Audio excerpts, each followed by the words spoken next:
VCU recently sponsored the Department of Music's first ever Brass Fest at the Singleton Center for the Performing Arts. The week-long festival gave VCU jazz students and faculty a chance to showcase their skills in front of honored guest and world-famous trumpeter Alan Vizzuti.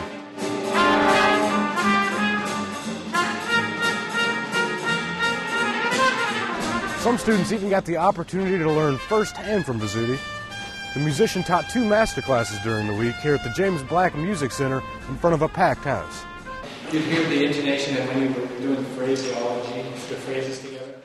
After more than 40 years of performing, the third-generation Italian not only knows what it takes to become a world-class performer, he also knows the value of passing his knowledge on through teaching. I want to help players play better through techniques and ideas and material that I've developed and learned. And his advice is simple. To be a great musician, you have to be well-rounded. My advice is to practice as many styles as you can manage and try to hear and do it correctly, and also really concentrate on the styles with which you're really enamored, what you really love to do. VCU jazz instructor and international performer Rex Richardson also understands the value of a good teacher. He idolized Vizzuti when he was growing up and sees the influence he has on his students. One thing that's really great about Alan is that he's easily impressed because he likes to hear what everyone else is doing. There's just kind of nothing he can't do on the instrument. Vizzuti says he tried to impart some of his knowledge and technique to VCU brass students because he knows the powerful impact music has. The longer you continue with your instrument and sharing it with other people, maybe teaching it, maybe just performing on some level, the better the world is. Vizzuti and Richardson played a tour de force jazz ensemble burner to cap off Brass Fest, trying to make the world a better place, one note, one lesson, and one song at a time.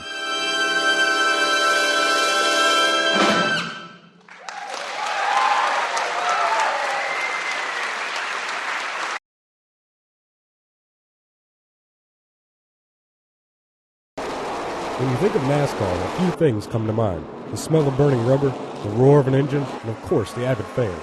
At the recent Chevy Rock and Roll 400, Richmond Racing diehards were treated to all of that and more as drivers prepared for the last race before the chase. Many fans came out to Richmond International Raceway to see who made it in the chase. But for one NASCAR fan, this is much more than that. This is physics. Dr. Deandra Leslie Pilecki of the University of Texas at Dallas didn't consider herself a huge NASCAR fan. Like many people, she wondered what it is about cars running laps that is so entertaining to millions of fans. When one day she was flipping through the channels and she came across the Lowe's Coca-Cola 600 and became intrigued when out of nowhere a car crashed into the wall with no one around it.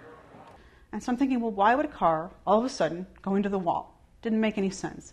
And what she thought would be an easy answer turned into a 1.5-year research project, the results of which can be found in her book, The Physics of NASCAR. At a recent appearance at VCU, Dr. Leslie Pilecki explained how the rules and laws of physics apply to NASCAR. Because it's an opportunity to bring together people who are NASCAR fans and people who are interested in science. And a lot of people think there isn't a big intersection between those two groups, but in reality, there's a pretty good intersection. Many fans don't know how intricate the sport really is. The physics of NASCAR breaks down the dynamics of racing from welding on stock car chassis to the aerodynamics of drag and lift and everything in between. Now, to track like RIR, Dr. Leslie Pilecki says you have to watch out for 2 things. In the turns, you have to worry about your braking, and you also have to worry about your tires. Driver of the number 6 AAA Ford in the NASCAR Sport Cup Series, David Reagan knows how true this is. We have to pick a good enough pad to last us throughout the whole race, but is still grippy enough to stop our race car. So you have to, find checks and balances, in the make of the brake pad, the make of the rotor, what's good for 400 miles.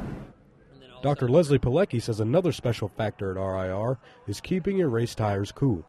And so how your tire pressure changes, the more laps the car makes around the track, the hotter the tire is going to get. And, if you heat a balloon up, it'll expand.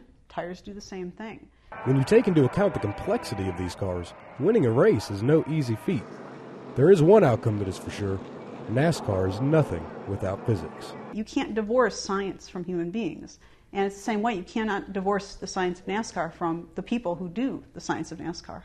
A science that these racers and physicist hope will take them to victory lane. For VCU Insight, I'm Alex Dinan.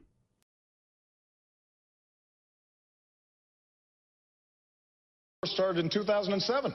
With 3 debates down and Election Day drawing near, Democratic Senator Barack Obama and Republican Senator John McCain are battling it out, trying to get voters to the polls on Election Day. People can normally come to their local polling office to cast their vote on machines like these. But for students who live miles away from home, this is no easy task. VCU junior Matt Doan knows this all too well. I'm going to be voting absentee this year because while I go to school in Richmond and I have an apartment here, I don't consider it my legal residence since it's not my tax-paying residence and all that. As reasons for requesting absentee ballots in the February presidential primary, statistics from the Virginia State Board of Elections show that students ranked 3rd nationally behind personal business and vacation. Absentee voting provides a way for qualified voters to participate in upcoming elections even though they may not be able to go to the polls on Election Day. More than 220,000 Virginians voted absentee in the 2004 presidential election, and state policy analyst James Alcorn believes that number is on the rise again in 2008. The 18 to 25 is the largest growing bracket of voter registration within Virginia, which probably means there's lots of college students registering to vote in Virginia. To vote absentee, students must go online, download the Virginia absentee ballot application, complete it, and send it to the registrar's office in the town they are registered to vote in. Tuesday, October 28th is the last day to request an absentee ballot, and the local registrar's office must have that completed ballot back before the close of polls on November 4th. And Doyon knows that if he misses these dates, he'll be missing out on an important election. You know, it's pretty interesting. We're living in exciting times. Not only is there history with the candidates who are running, but also with the issues they face. History is now less than a month away, so get those ballots ready. For VCU Insight, I'm Alex Dinan.